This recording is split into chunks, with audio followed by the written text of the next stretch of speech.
Hi, Tim English from Private Reserve Wines, here to tell you a little bit about how a Russian PhD candidate saved my life one night in Genoa, Italy. Well, that's actually a story for another time when we get to enjoy a bottle of wine together. A pretty interesting story.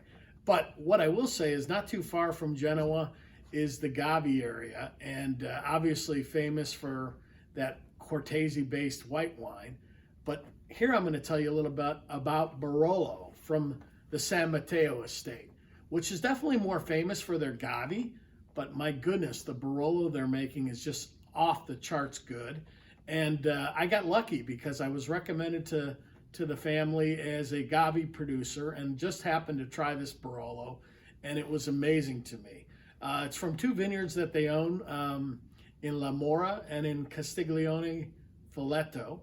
And La Mora, if you're not familiar with, is just an iconic, I mean, the whole area is really beautiful. But I'll never forget the first restaurant I dined in Piedmont was called La Belvedere. And it sat right at the top, the highest point in La Mora, and you could overlook the valley, the whole valley. And it just was amazing. What I did find really interesting about La Mora is they take their Nebbiolo very, very seriously there. Because at one point there was a law, and I don't know if it's still in effect, but at one point there was a law that if you pulled up a vine of Nebbiolo in the La Mora commune, they would either amputate your hand or hang you. So that's pretty serious. Needless to say, not too many vines of Nebbiolo were pulled up. This is from the legendary 2015 vintage. Really special in all of Piedmont and certainly in Tuscany as well.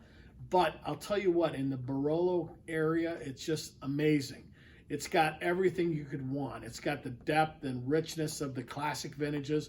It's got some showy, easy early access from some of the real ripe vintages in the past.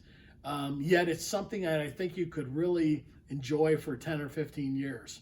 Now, the sad thing is only 100 cases. That's all we were allowed to get from for the whole United States was 100 cases. That's one bottle for every 275,000 people living here in this country. So I'm going to suggest you get some, put some in your cellar, put a bottle on your table, and enjoy it while it's available.